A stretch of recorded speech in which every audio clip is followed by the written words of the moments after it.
If you're looking for a build that can easily shred through the monsters in Hellmode to grind loot for, then this is the best build for you.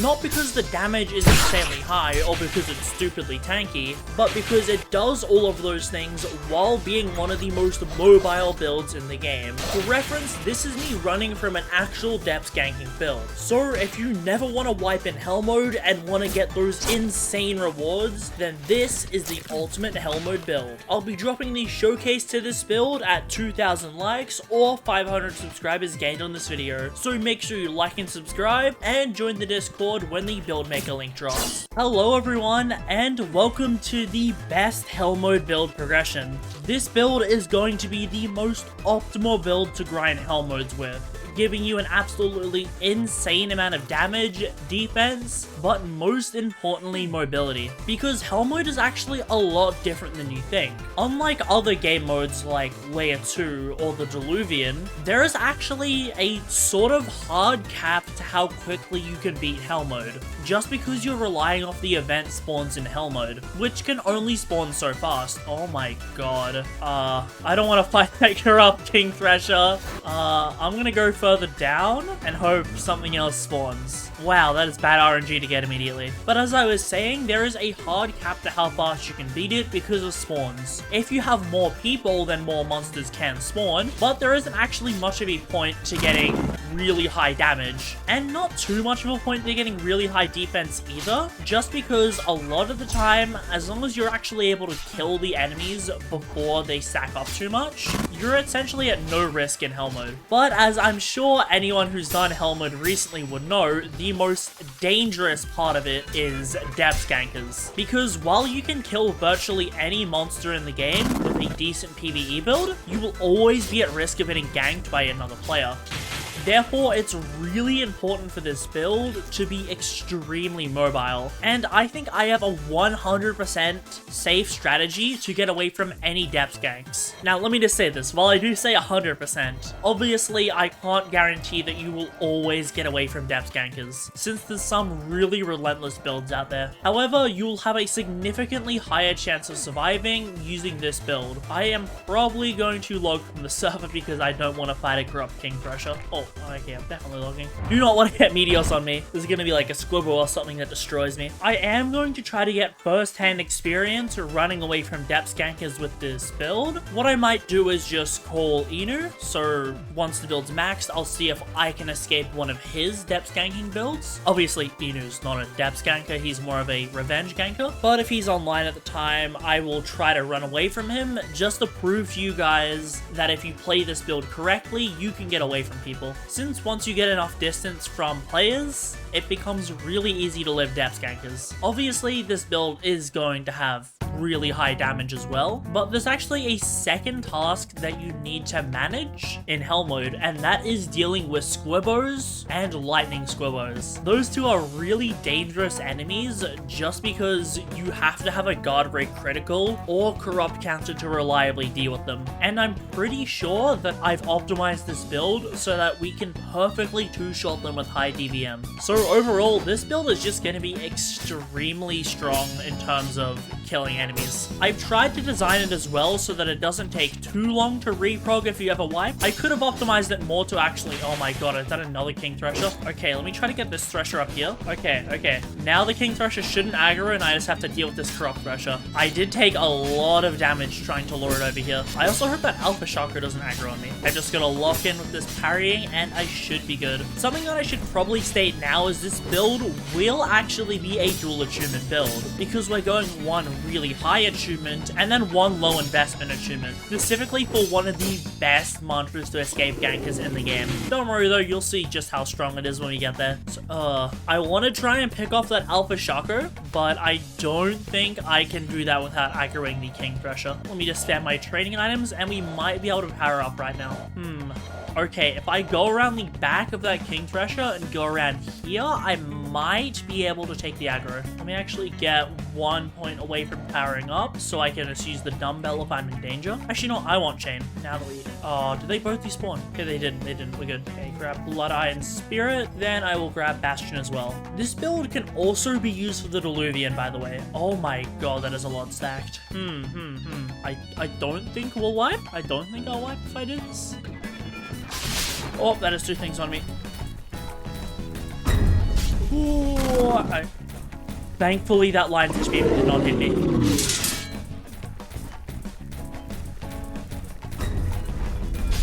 Okay, I just have to stay behind this terrain. Okay, this is not the best situation, but I think as long as I don't mess up against this Alpha Shocker, we should be good. I'm dead. Oh, not yet, not yet. Why did that kick not hit me? Oh. We're alive, we're alive, we're alive, we're alive. Oh, that was so risky.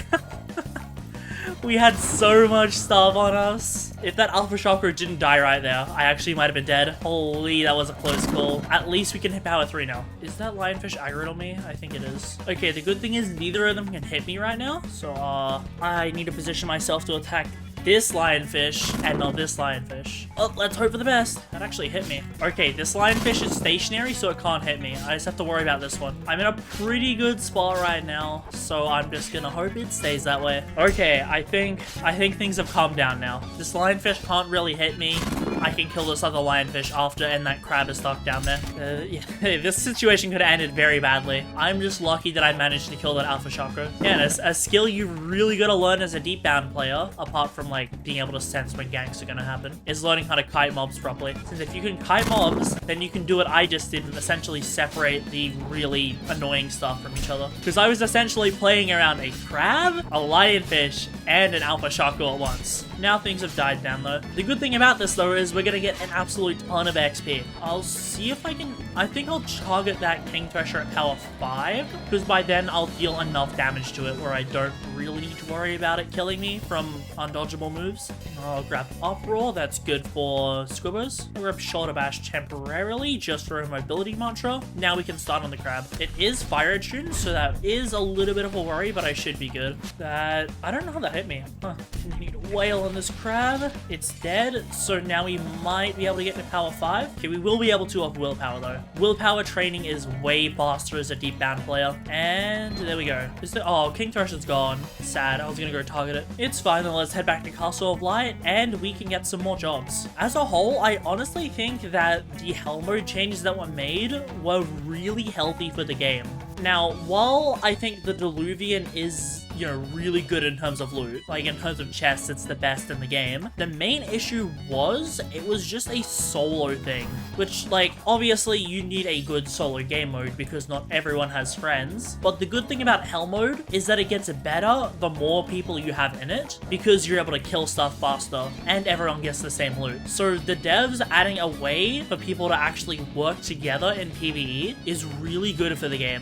Not to mention, Hellmode is really different in the fact that you don't need to be incredibly tanky. Like, you don't need to run Brick Wall like I'm going to on this build. You can just run a standard 50 Fortitude comp and be fine. Of course, the task reset as soon as I was grabbing them. Alpha, that's... Okay, there we go. Grab these and we'll head back out. But since you don't need to be super defensive, it actually means a lot of PvP builds stand a good chance against Hellmode. Like, sure, they're gonna struggle against the Broodlords in that, and they can get killed if a lot of stuff spawns on them, but as a whole, it actually allows them to participate, which that's what PvE content should be, and that's how PvE builds should interact with it. PvE builds shouldn't be a requirement. Like in Layer 2, they're not a requirement at all to beat it, but PvE builds should be able to do something faster. That way people who don't want to PvE don't have to PvE more than they need to, just like how you don't have to PvP more than you need to in the game. Again, it makes both sides of Deepwoken happy.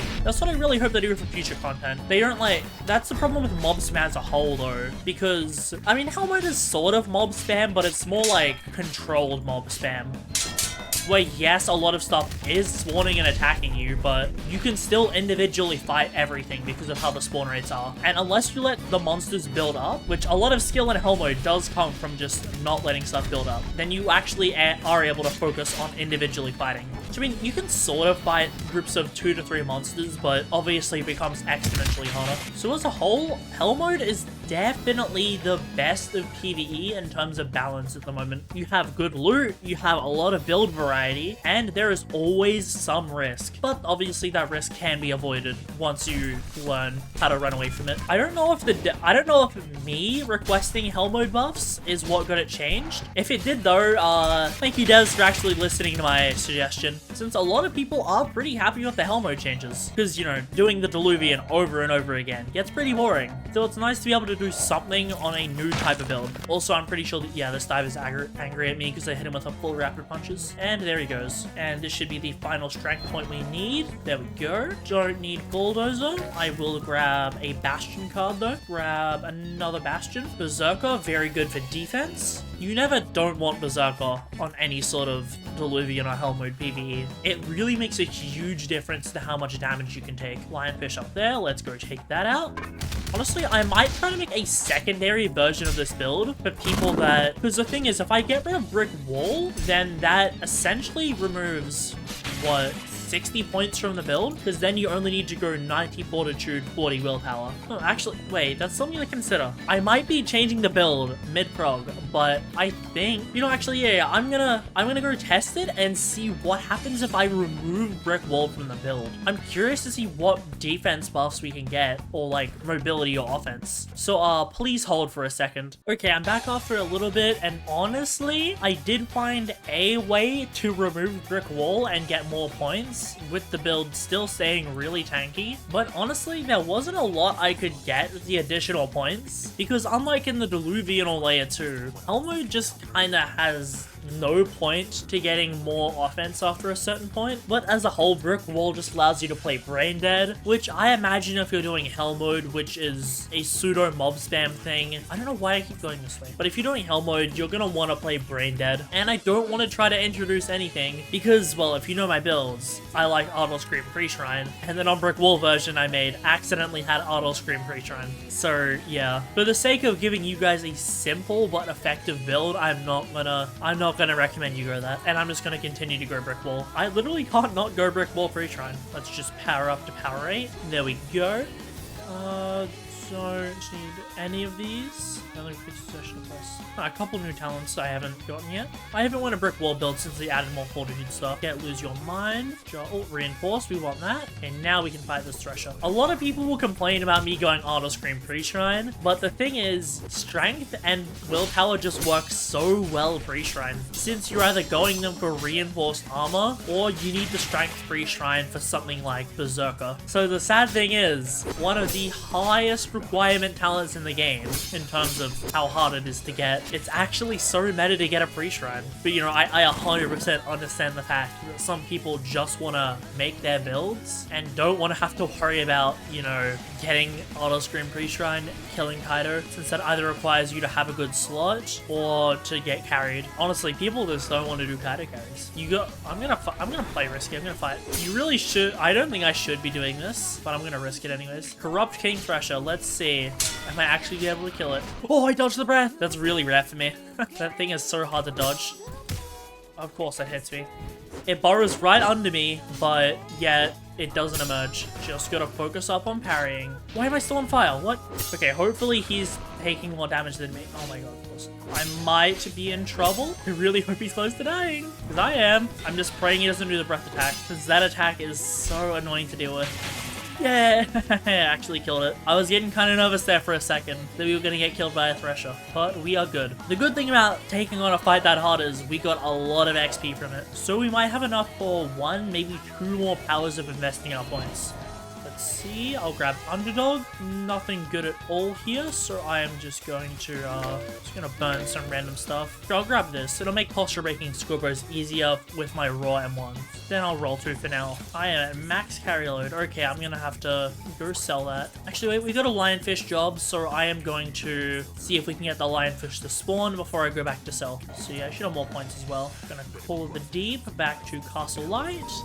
We shall get some new jobs and sell all of our loot. And that'll give us plenty of notes for the prog. I don't even know if Turtle Shell works like how I thought it did. Originally, I thought that it would prevent all damage from backstabs, but I'm pretty sure backstabs might just refer to assassinations and not just attacks from behind. So honestly, I don't know how Turtle Shell works. Hopefully it doesn't work like... Actually, even if it does, I can just get a post shrine anyways. I'm just gonna play it safe and save myself 2 extra talents that I don't need. Now let's grab some more jobs. Okay, I'll grab all of these. Let's head out. I'm surprised the Gigameds haven't spawned in yet. I'm used to them always being here at the start of servers. Job nearby. Where is it at? It is... Is that the job? That is not the job, but that is an owl spawn. I'll go take that out. Oh, okay, I'll take this guy out first, since he's actually here. And I can just leave that owl for later.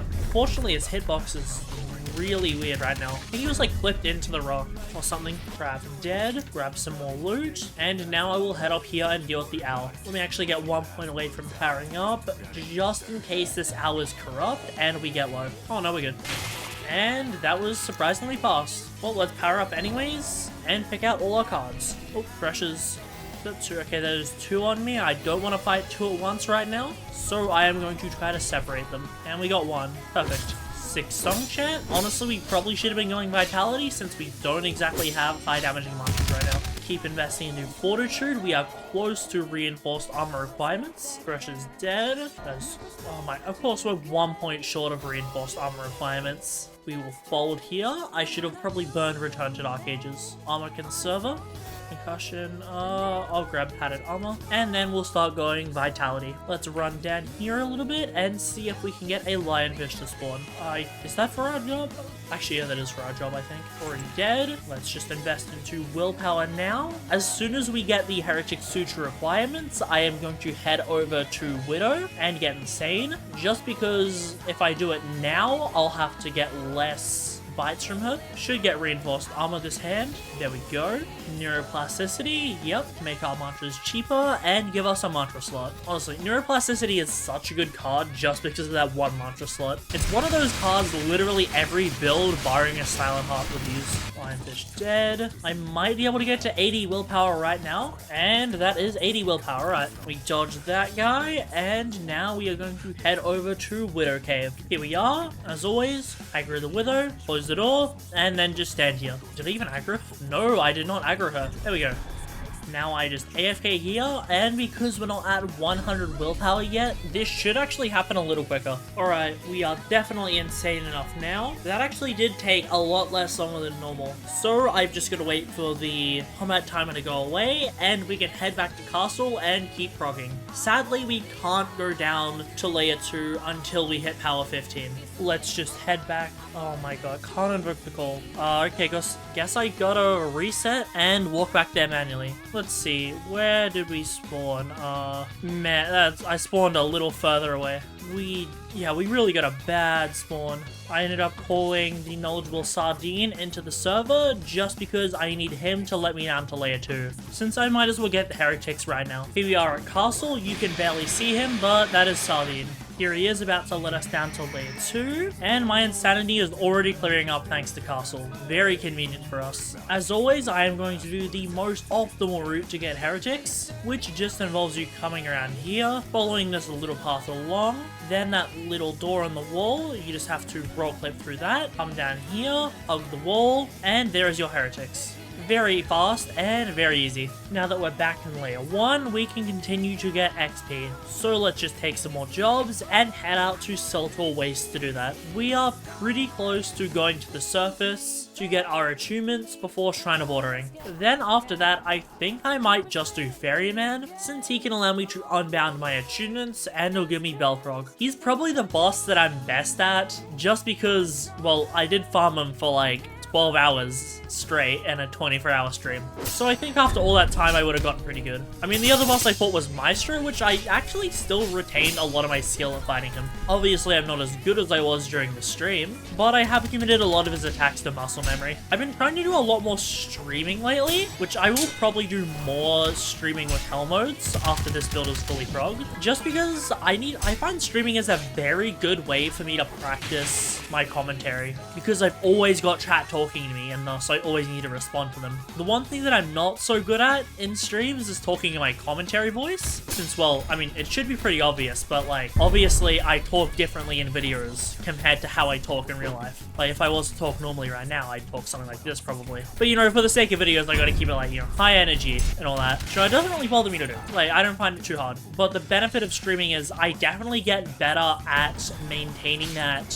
high energy persona, because obviously at some points in the prog I do end up like dropping in energy just because something boring is happening or because I'm like reacting. But I don't know, streaming is definitely helping me to become more entertaining at least. But you know, especially for progs, because like with videos I can just cut out bad takes. With progs, it's most of the time first try. I mean, I will redub stuff on occasion if like I say something really wrong, but for the most part I only get one attempt for my progs, so I have to make sure whatever I'm saying is accurate and actually comes out well, since I will often mess up sentences in progs, and while I'm watching that back in editing I just have to listen to that. And you know, you guys obviously don't notice it because I can cut stuff out from the actual video, since each prog is like 3 hours of raw footage that I need to cut down, generally just removing silences or stuff I repeat. Wait, Termin has 3 health now? I did not notice that. Interesting. Grab Scuba Drowner and grab Vitality. Something that I figured out with streaming is I've finally managed to get my YouTube chat on my OBS, so that's gonna make the stream look a little more professional and a little less scuffed, because my end goal is to eventually try to do some sort of stream highlights with my streams, because at least for like some PvE stuff, I think people would be interested in,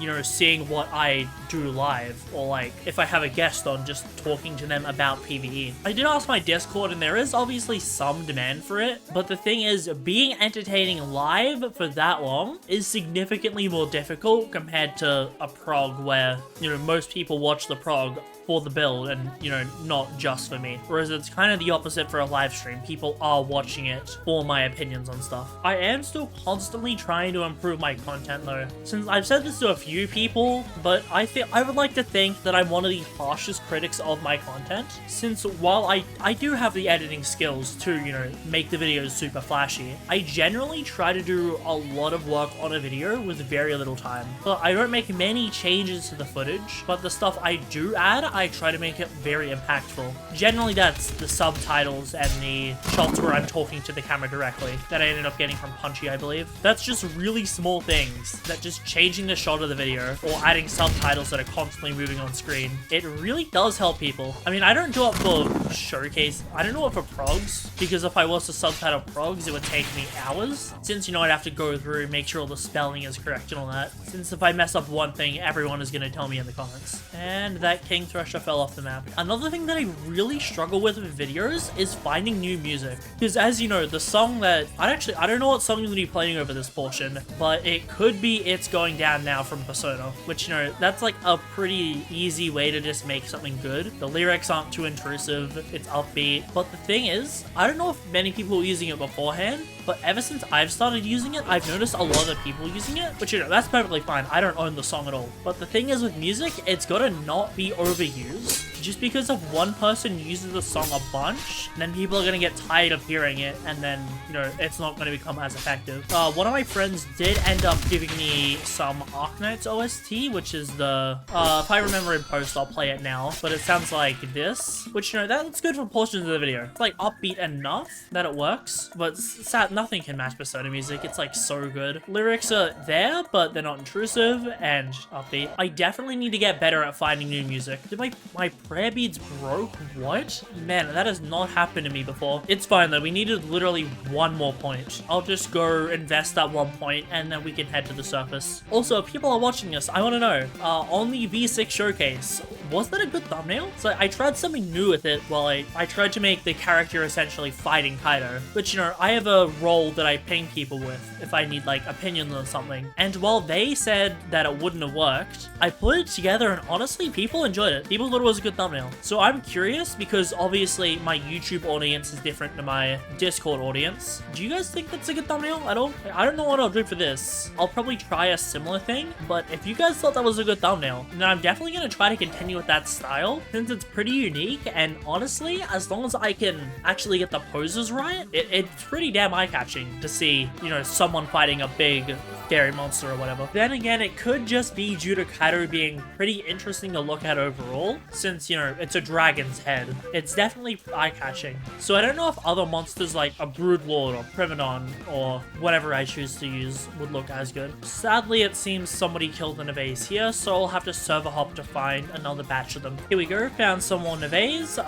I'm sorry for what I'm about to do. Well, I mean, not really, I need a frost draw. Just gonna grip all of them, and that is enough frigid prismas for me. So let's go get frost draw up at Idris. Here we are, let's talk to her. There is our glass blood. So we need to head and get the extra talent hands from Minatiaza and Aricia. I still really don't know why they just don't let you spawn in with the potions. I mean, I know there's a bug to pass them down, but that's not really the same. Just come on, let us get one achievement on each at on the starting screen. It doesn't make sense. So many builds nowadays are optimal when you can do that, and the fact you still have to spend time manually unlocking is really annoying. Also, I am going to steal this guy's boat and pray he doesn't reset. Watch him be like on the underneath of the boat and just attack me immediately. So right, it's his bad for not locking his car. Realistically, he's probably gonna just leave the server when I park this, so I don't think I'll be able to keep the boat. Here we go, let's talk to this guy, and that is 1 of 3 done. Let me actually kill these bats while I'm at it. Now we will head to the Legion camp at Lower Aricia and get Gale stones there. Oh, it seems this guy did not take his boat back, so I am taking this to Lower Aricia. Actually, I should probably go buy a sloop just in case this guy ends up resetting it while I'm at Aricia. Let's talk to this guy, buy a sloop. I don't need to spawn it in right now since I have an ironclad to use. There is a Chakra at Legion camp. I have not seen that before. You know, I'm just gonna let the Legion guys deal with that Chakra. I am going to do this quest right now. I'm sure they'll be able to kill it. Let me help them. There we go. Now I will go find Lars to do the quest. Here's Lars, and there is the next quest done. Alright, they don't seem it's worth fighting anymore, so as soon as they get out of combat, they're both dead. Brothers! Yeah, get him! Get him! Get him! No, they're throwing. Now this is the entertainment I want to see. 2 mod skippers beating. No, don't come after me. I'm on your side. No. Oh, he's good. He didn't get killed. He didn't get killed. I need to get this mod skipper off me though. Okay, we're good. Yeah, mess him up. Mess him up. Mess him up. Don't aggro on me. Bad mod skipper. No, the mod skippers won. The mod skippers beat him.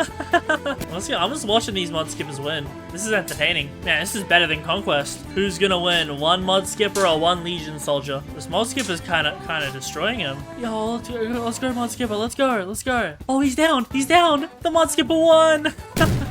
GG, GG. Alright, I'm sorry, little one. Don't call me Skipper Gripper for nothing. I'm so happy the mod skippers won, though. I didn't expect them to actually win, either. Also, I'm pretty sure I only need 1 Gale Stone in order to get Gale.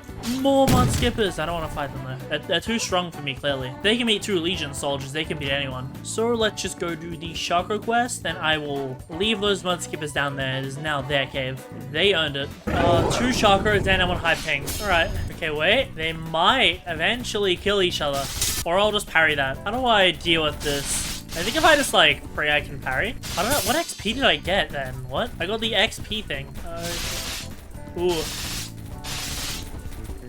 Rest in peace. It's alright, I shouldn't do this in high ping servers. What's my ping? 300? Yeah, that makes sense. I'm gonna come back. Spinning back on those chakras. Can't let them win. We can finally get our get back on these chakras. Luckily, a naturally spawning one spawned outside. There we go. Chakra dead. And there is the final extra talent hand quest. Now I'm just going to head to Etris, and we can unlock Gale. Now I'll just get my Gale breath. Oh my god, it's 2? Okay, I swear it got changed to 1, but I'm just gonna hop on an account and go get a second. BRB. After farming up another Gale stone, we finally have enough to unlock Gale from the Gale trainer. Let's just talk to her. Or is this a her or is this a him? I don't actually know. Yeah, I can't tell the gender based on that name. I'm just gonna assume it's a female because the ice trainer is also a female. I'm sure I'll get like 50 people correcting me in the comments. Anyways, let's head over to Shrine of Order now that we have our achievements. Actually, wait, almost ruined the build. Almost did it. I need to go get Brick Wall from Shrine of Chance in Fort Merit. Just because I don't power up with 100 Fortitude and 100 Willpower, therefore I'll need to use Shrine of Chance to get it. This is going to be very important when you're progging. Very easy to mess up, but it's also very easy to get Brick Wall. You obviously don't want to miss it. No, I probably will make a second variant of the build maker that doesn't get Brick Wall, but probably gets like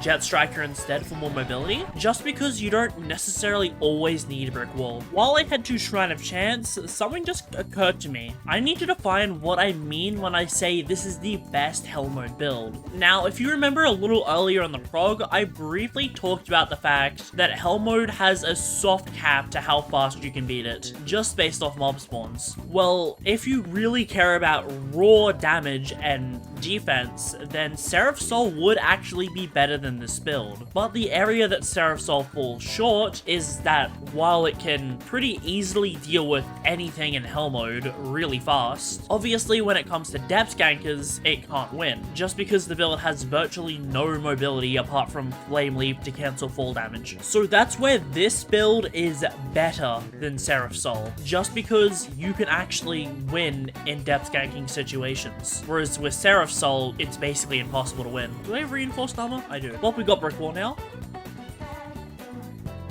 Reset. I was gonna... Oh, wait. I need to leave the server to despawn my guild base. Mind a bit of lag there. So, as a whole, while Seraph Soul is likely... I mean, I say likely because this build isn't done yet. Likely a stronger Hellmode build in terms of dealing with the monsters. This build can still perform at the same level just because of how Hellmode works, and with the added benefit of being able to escape depth gankers significantly easier. Also, yeah, if you can't tell, I am severely lagging at the moment. Alright, it seems to calm down now. Probably just a result of the server opening up. Never mind. Well, I'm hopping off that boat. Let's continue to Shrine of Order. Let me just invest my last couple points before I Shrine of Order. Now I will drink my Glass Blood and Sky Blood. Let's hope I didn't miss anything because, well, that would suck. Talk to Shrine of Order. Let me check that that's the correct distribution. Yep, that looks perfect, so we'll take that. Now I'm just gonna grab the agility training item as well as the Gale and Throstdraw items, and now I can start to invest my points. I'm just gonna get to 20 Throstdraw. That is enough for Glacial Arc on the build. To make it easier to get, I am going to recall Shoulder Bash, just because that leaves my mobility mantra slot open. Then I am just going to start investing in Gale Breath. I'll see how many power-ups I have just from the passive EXP I've gained. I'll gain Time to Go. Nothing here is really that good, so I'll just take the carry load. I'll take Steel Scales for a little bit of damage reduction.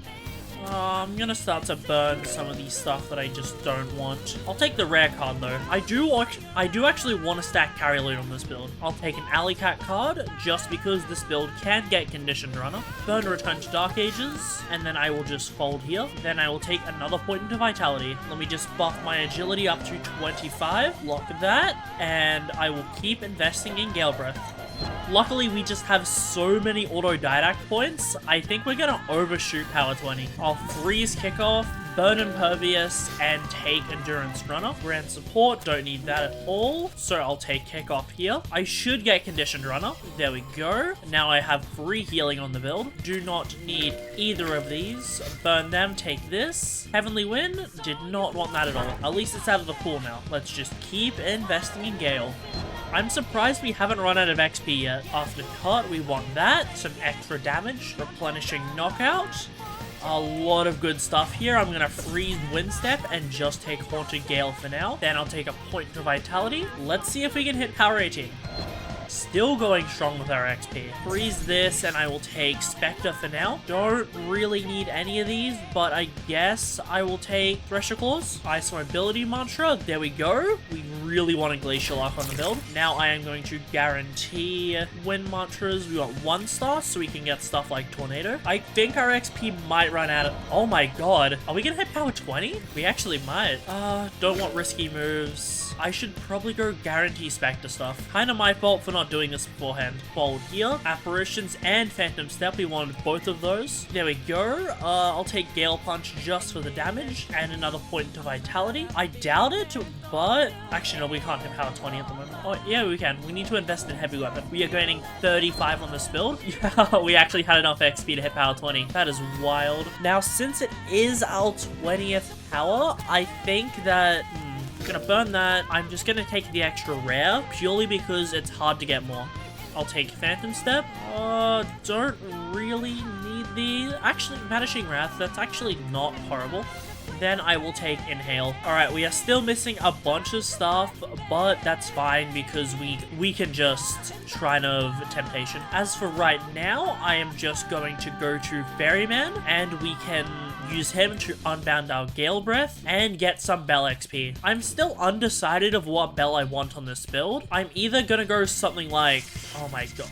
We're getting jumped by everything now. I'm either gonna go Corrupt Payback, just because that's good at dealing with Squibos, or I'm gonna end up going Sacred Field just for the damage reduction. Realistically, it just depends on if I can easily posture break Squibos with a Stone Adretian Axe. Because if I can't two-shot them after my critical, then it is probably more worth me going counter just so I have an easier time dealing with them. Plus, Payback deals an absolute ton of damage. Just killed Ferryman, so now I can invest points into my Gale to reach 80. There we go. Now let's just hit 35 Weapon Mastery, and that is the stats to the build maxed. There is 2 more points that I can invest, so I'm just gonna put them in Gale to get a tiny bit more damage. Now time to loot all of these chests for the sake of getting money. Oh, Cripplet. Gonna chop down another tree as well, because I am going to need to do more Ferrymen. Now that I've done a few Ferrymen, I am going to head back to Depths and get ready to do an Etheron. Now I can craft Black Diver. I would craft Ignition Deep Delver, but I'm missing some of the items to craft it. This is basically the same thing anyways, but for now we are just going to head to Young Shoal and fix up our mantras. Let's just pop a Moonlight Tome, and I believe we already have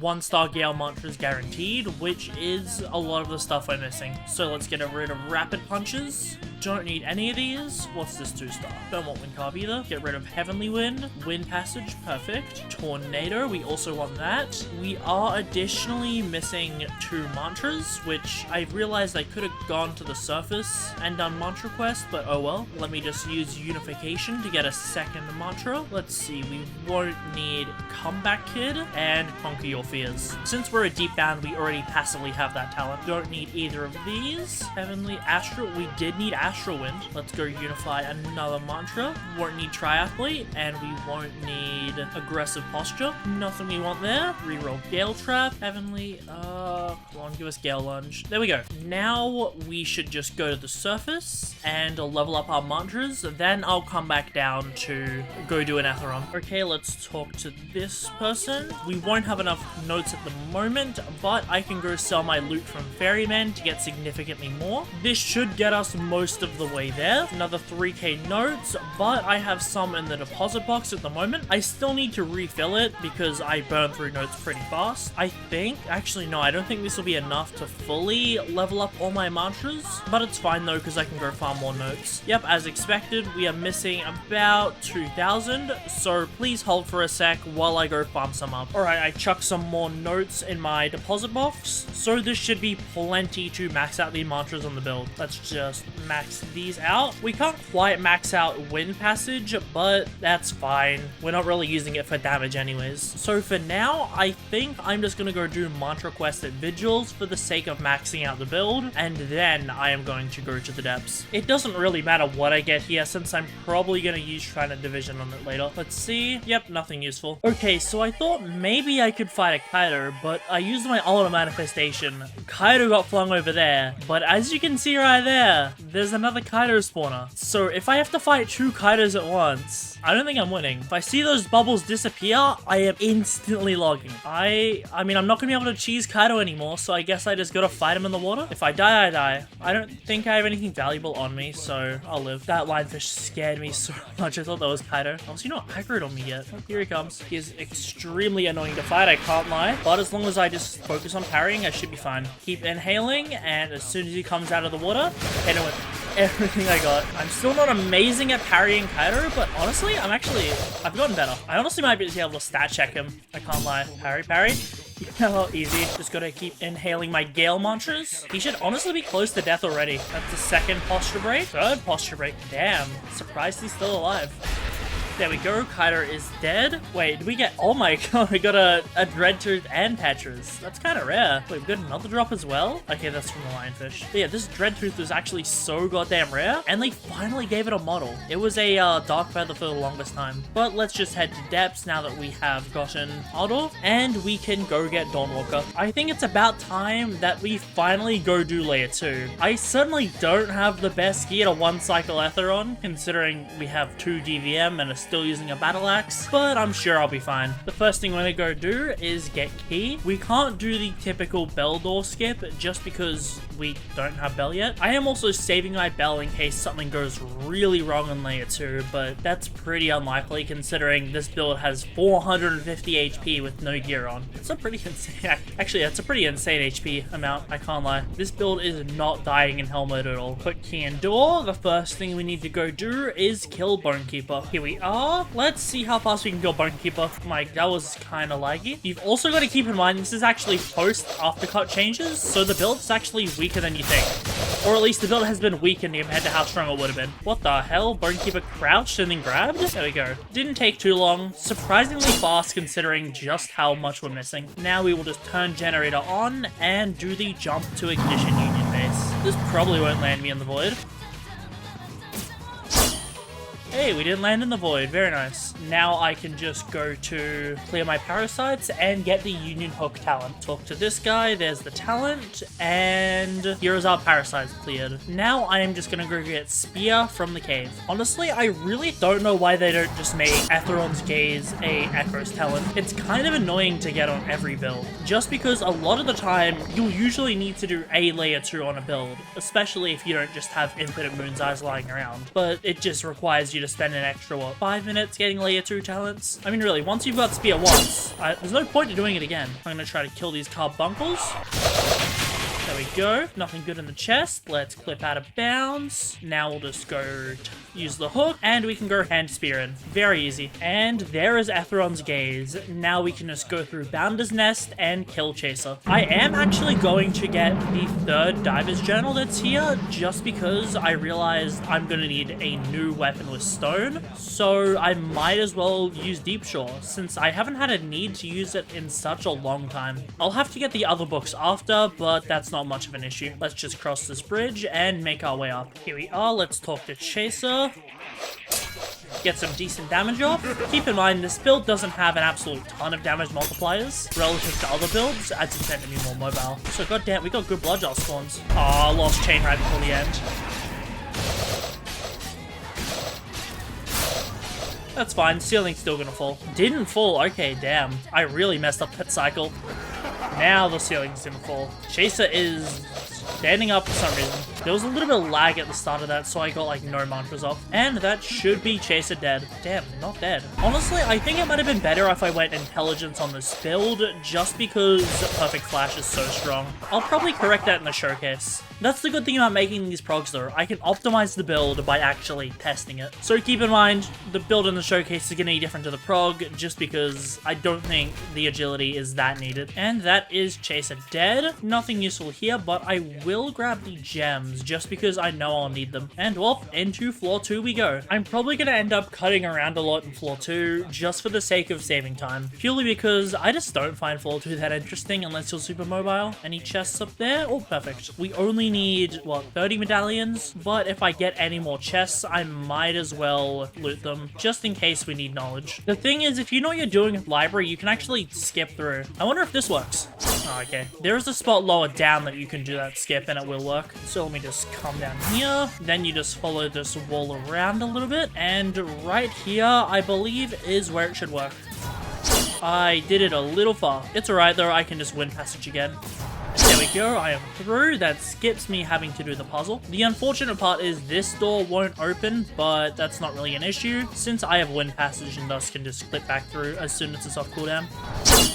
Okay, it failed. Got a little greedy. I'll have to do it against this wall instead.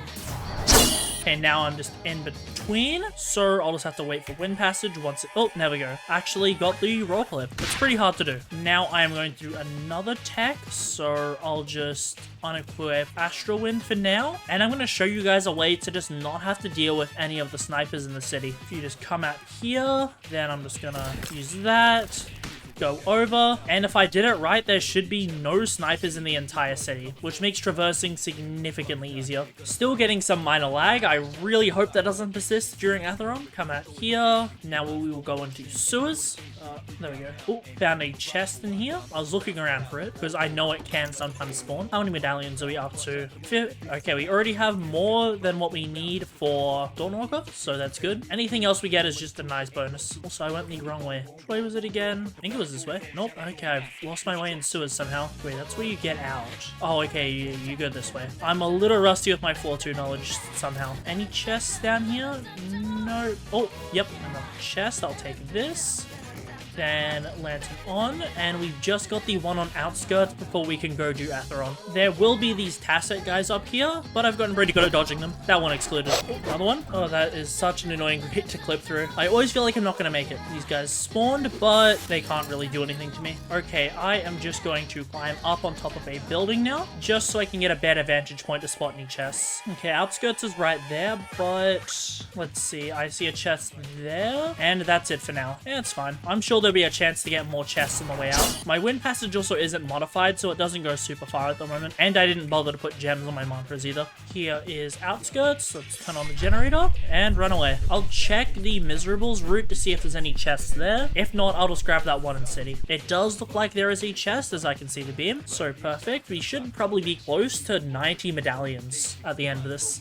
Let's go. Now, unless there's a chest up there, which there isn't, let's just head to city. Now we're at Atheron, so let's just start the boss fight.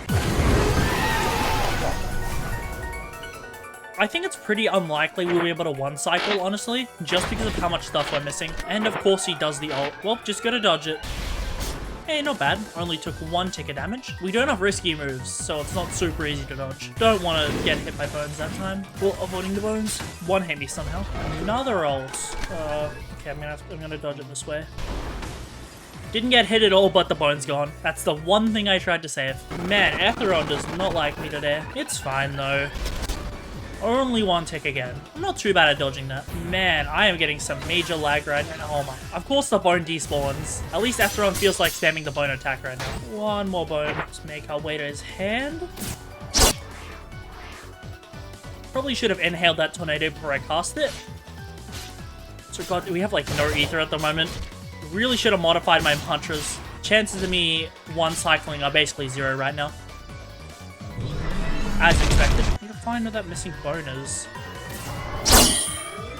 Put that in. Man, Atheron is spamming this attack at the moment. Some minor lag. Oh, of course he's gonna use the attack yet again. I'm gonna use the stairs to dodge it this time, since that's more consistent. As you can see, it just can't touch you if you slide. Alright, final thing is over there. Gotta make it to his hand. This time I have a little bit more ether. So hopefully, I mean, Atheron's definitely dying this phase. Damn, still not die. Maybe I really should have gotten an actual weapon. This 0 DVM hits hard. Oh, a little bit of lag. Man, this lag is insane at the moment. Oh, damn. Didn't even need to finish him off completely. It was right at the last stun though, so saved me a little bit of time. Note to self in the future, actually put on gear before you fight Atheron, because some Royal Azure Guard boots and a Rebels bandana doesn't quite cut it. Well, at least I have stuff to sell when I get out of here. These snipers, they won't be an issue on the slightest, gotta be honest. You just run this direction, and even if you don't have brick wall, they just can't do anything to you. Where's the staircase? There's the staircase. I'm gonna see if I can try to find any additional chests before I get out of here. There we go. Extra chest. I have 43 seconds, so that's plenty of time. Oh, one more chest is over there. Do I have time? You know, nah. I'm gonna play it safe. No point in risking it. Like, realistically, I could have gotten that chest, but what, 100 medallions is enough for me?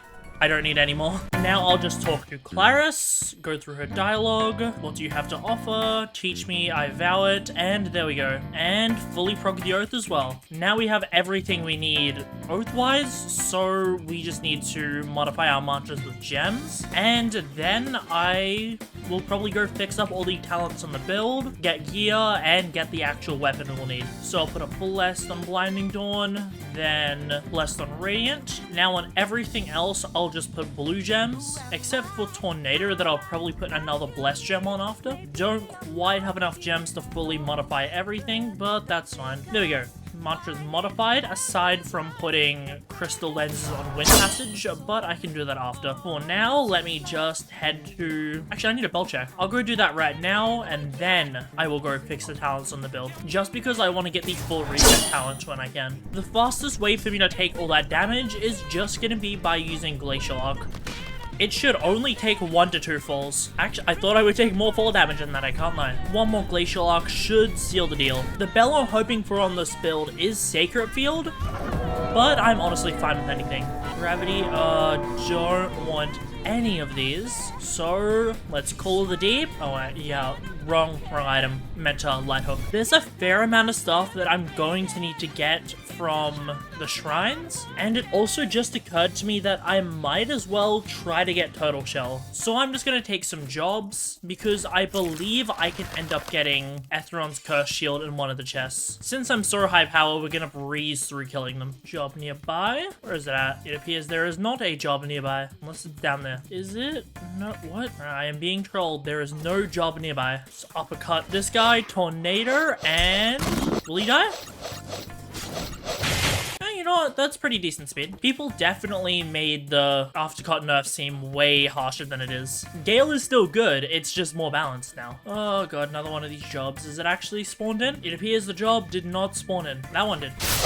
Job completed. Where is this chest? Up there. What? Okay, I have to somehow get that high up. Another job nearby. I'll kill that shocker right after. But was the chest not? Oh, up there. Okay, even weirder spot for a job to spawn.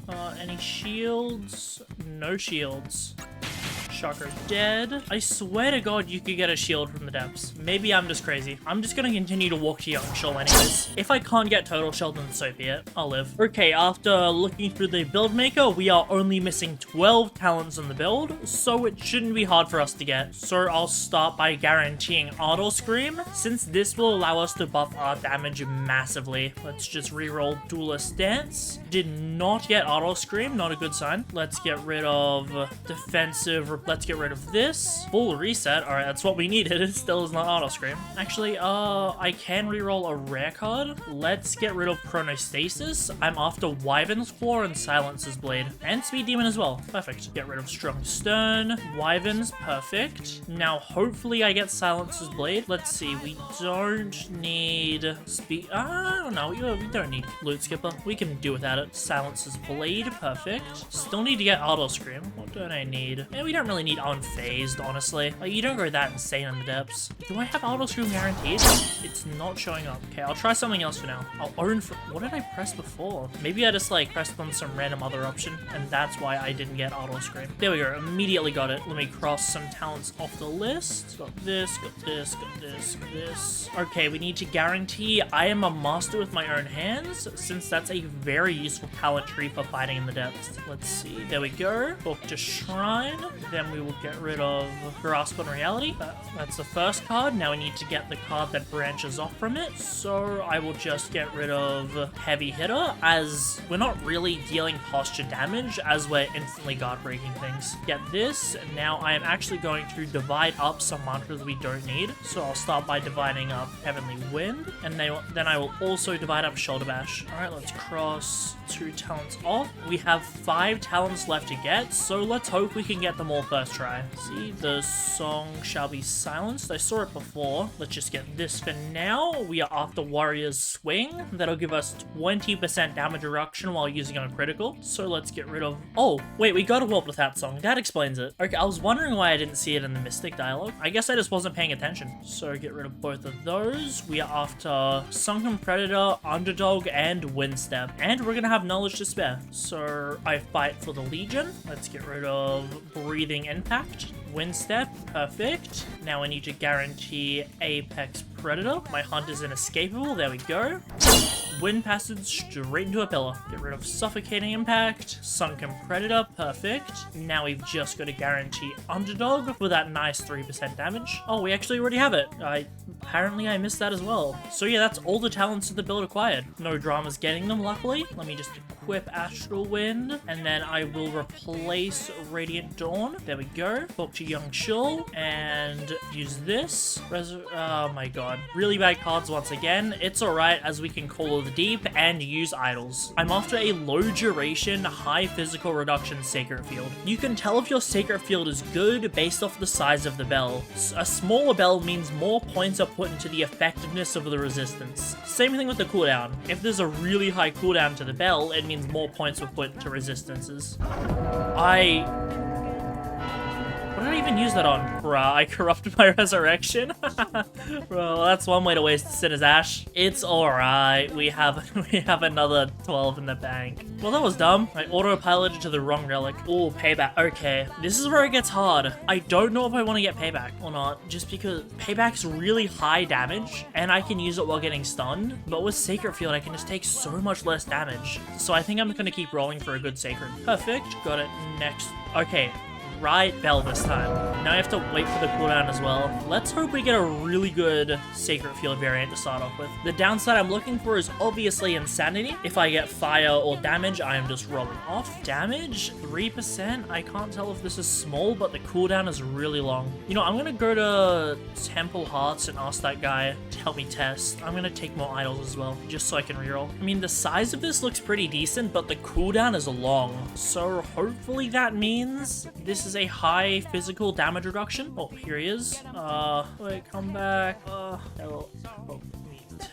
Need this guy to M1 me. He doesn't do a lot of damage, so I don't know if this is the best test. But if I start only taking 1%, oh wait, let's see. Looks like we got a good variant. His damage went from about 1.5 to 1 or less. So I'm happy with what we got. Now we've just got to sort out the weapon on the build, and then we're basically done after I sort out what I'm doing for gear. To get my Adretian Axe in this build, I am going to try a new feature that was recently added. Also, my hat's a little buggy at the moment, but I believe by talking to this NPC, I should be able to fight enemies outside that drop a layer 2 chest. Apparently they're meant to be over here. Let me actually read through the dialogue this time. Should be able to find students lurking around here. Alright, okay, maybe it's bugged. I'll change servers and see if I can actually find this event. Oh, it appears that the event actually did appear. Seems the solution was just hopping servers. This is going to be a little laggy just because I've got to fight these NPCs in high ping, but I should be able to manage. Man, if Dagger's hard to fight normally, it is way worse than high ping. I'll Discovery of Fire to just burn those two, and then I will take out this last NPC. So I believe there should be a chest. Here we go. Let's see. Don't see an Adretian Axe, but I think, yep, another event over here. Man, this is really hard to fight in high ping. Dead, I'll Discovery of Fire to kill the group, and just for fun, I'll actually just pick up the hearts. You never know when you're gonna need ingredients to get an achievement. So let's check the chest. Evan's Spear, but not the weapon we're after. I'll just keep hopping and see if I find it. So it turns out I read the wiki wrong. Apparently you get it from Chaser, not layer 2, but now we have the weapon after I did one. I'm really hopping on every single good slot I have today. So before it was a prototype Godslayer, then the official V6, and now I'm on Tempest Tyrant V2. But I'm on this build just so I can transfer over a stone enchant stone, because that's what I'm gonna put on my Adretian Axe. This will just make me do more damage on Posture Break. And since I'm going to be Posture Breaking Squibbos, I'll be dealing extra damage to them. Now I need to get my weapon and sort out what I'm doing for armor. So I'm just going to make a new god roll set with what I have lying around. In total, I have about 37 armorers and a gilded. There's probably some more and some other slots that I can get. I don't know for sure if that'll be enough armorers needles to completely max out the kit, but we'll see. Anyways, let me just grab this axe and enchant it with stone. Well, that's the weapon sorted for this build. I'll cut to when I finish using all my armorers on my gear. Okay, I managed to get some pretty decent gear. I did have to use all my armorers, and I am a couple pips off true maxed gear, but I can make do with this. For now, I am just going to get Drowned and Allure on my pieces. So let's talk to Claris, and then I am just going to let's buy 5 enchant grease. We got absolutely nothing. Well, let's use some more medallions. We got Allure, but we didn't get Drowned. I also just realized I could have popped to a slot with a bunch of enchant grease if I wanted to save my medallions. We just enchant my Pathfinder, and I am going to hop slots to get actual enchant grease. Okay, yeah, I hopped back on the Tempest Tyrant, and just look at all of this grease. I don't know why I completely forgot about that. So let me just transfer 1 Drowned over, and I'll keep the rest here for another day. With this, I have officially maxed out my second PvE kit. Let's just check the total stats. And yeah, I'm pretty happy with this. I don't have a Ring of Casters at the moment, but I should get one from doing a Hellmode. Therefore, I'm just going to substitute it with a random 4% DVM ring. Luckily, equipping this will buff my damage even more. So now, all that's left to do is for me to just modify Wind Passage. I am going to test the running capabilities of this build, and then I am going to do a Hellmode. Alright, little voiceover for this section. So what I did now was asked Inu to get on, just because I knew he'd have a bunch of builds that were good for chasing in depths. If you don't know, he ganks a lot of depth gankers, so thus he's obviously going to have a build that's both mobile and strong. So we tried to simulate some sort of depths encounter. Yeah, some tells me this build can run a little well. Obviously, this isn't perfect. There's going to be many different factors in a real situation. And Inu can actually chase. Inu can actually chase on this build. His build at least. But this just shows you that even against other mobile builds, since Inu's build is a Jet Striker with Gale, you are still able to run if you just get the tech down. Like, if you get the really rare occurrence of actually facing another Gale build, you can still outrun them. Of course, make sure you practice with this build before going into any actual depth ganking scenarios. As you can see, once you initially get the distance, it's basically impossible to be caught.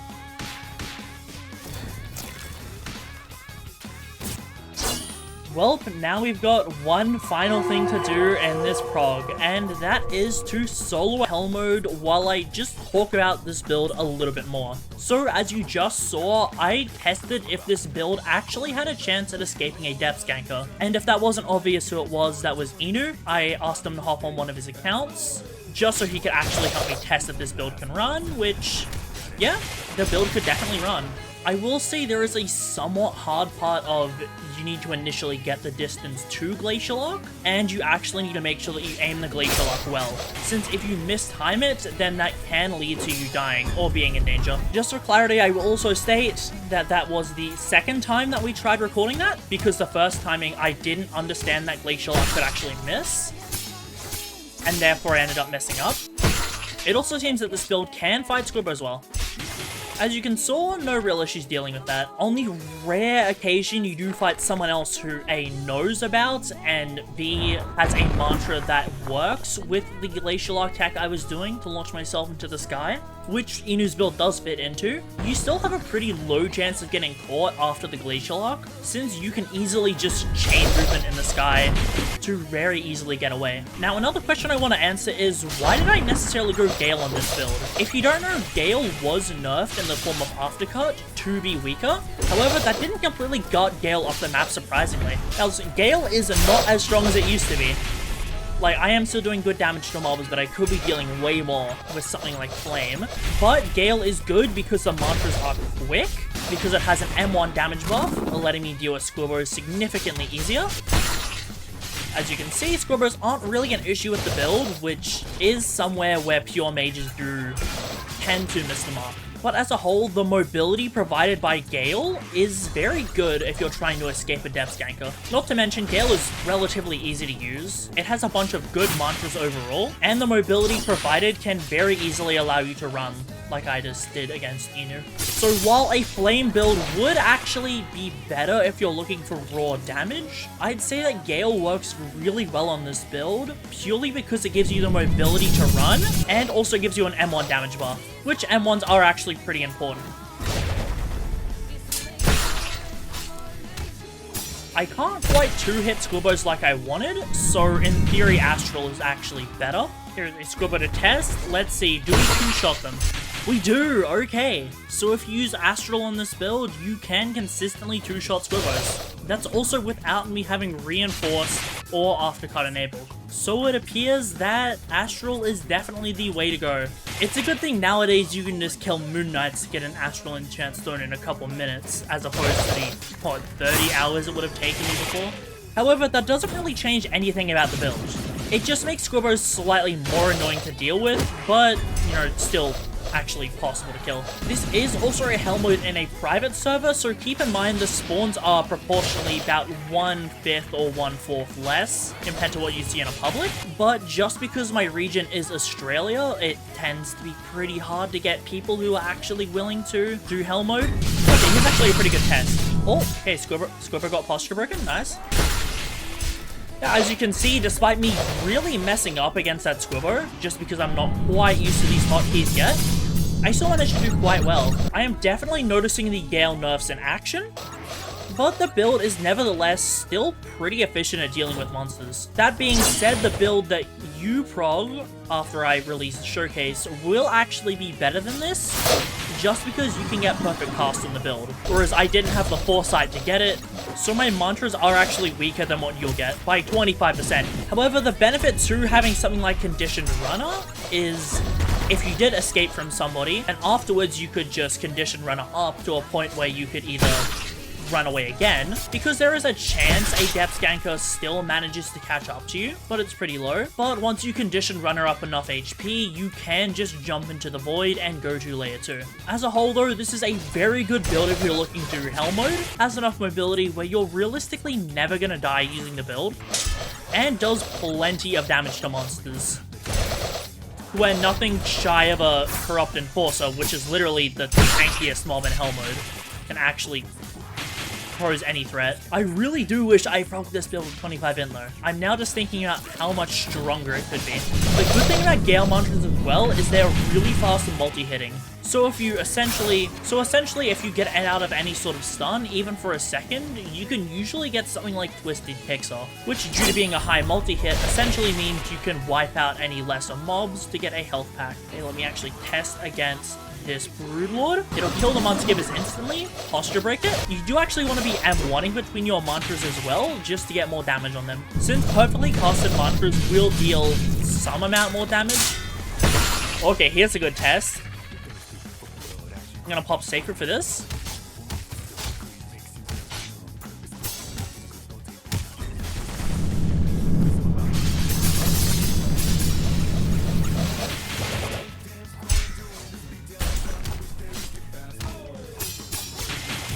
Okay, we managed to deal with a Thunder Squibbo and a Corrupt Squibbo at the same time. Bodes very well for the build if I'm able to deal with both of them. Like, those were some of the... Barring a Broodlord, those were all of the most dangerous enemies in Hell Mode at once, and I managed to effectively... Oh, there's our Broodlord. As you can see, despite having a lot of dangerous stuff on us, we're actually fine. And we're out of Sacred as well. And they're all stunned. One dead. Yeah, we're dealing with all these enemies pretty easily. And that was like a really bad case. I will actually get Astral on my weapon after this and try that out, just because I need to see if that allows me to two-shot Squibbos. If I still can't, then honestly, it's not the worst idea to go something like Wild on this build, just because Wild scales really well on stuff like Hell Modes. I've additionally got to remember to use stuff like Blinding Dawn. I'm going to switch Glacial Arc to this slot just because for speedrunning I'm used to doing it this way. Oh, something I forgot is Wind Step. I didn't actually use that in the clip where I was running away, but yeah, it's a really strong mantra. As you can saw, I did actually teleport behind that target, so it's very good for getting to enemies fast. Let me try to find something good to demonstrate on when it spawns in. Let me just blinding dawn this. What even is my HP on this build? Alright, 400. Oh, another lightning squibber. Alright.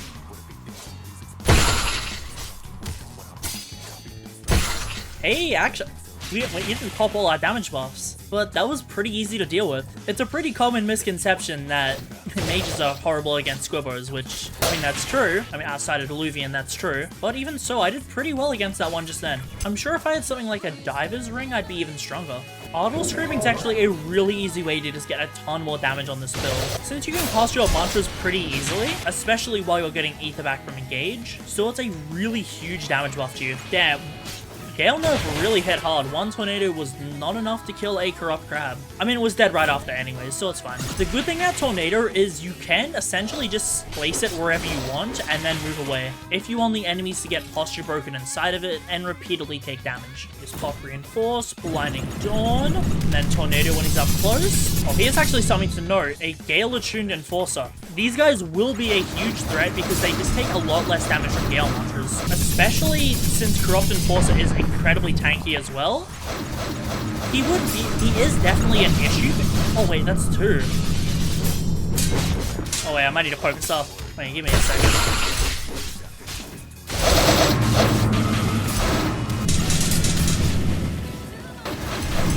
That's 1 dead.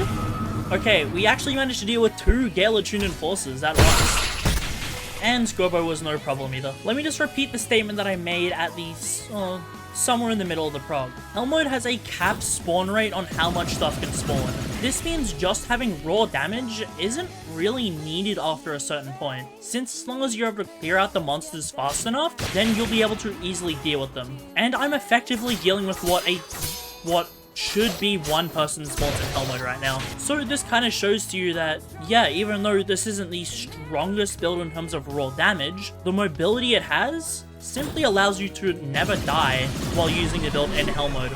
I mean, as long as you're playing it right. How did a Mud Skipper block a full blinding dawn? I swear, Mud Skippers are actually more dangerous than the Broodlords themselves.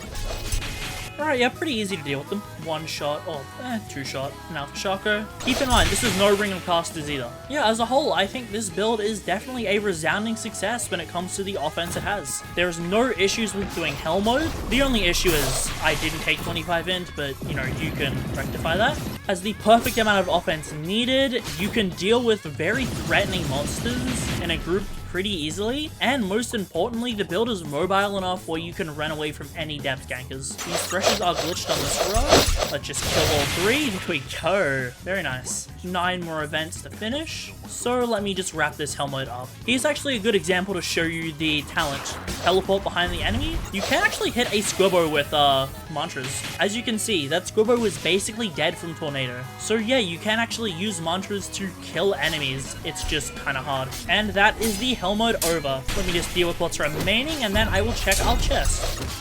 There we go, Broodlord dead, and that's a pretty good chest. I'll gladly take all of these. But yeah, I didn't even need to use my Sacred that much. But as a whole, this is the best Hellmode build you can run currently. Not because of the raw offense, or because this build takes no damage from monsters, which, I mean, it has insane offense, and it does take no damage from monsters. But because if you play it right, you can virtually never die in it. Because you can run away from depth gankers very easily, and even the strongest monsters in Hellmode don't really pose a threat to you. So if you enjoyed, make sure to like and subscribe, because I'll be dropping this build at 2,000 likes or subscribers gained on this video. Check out some more PvE content, and I'll see you all next time.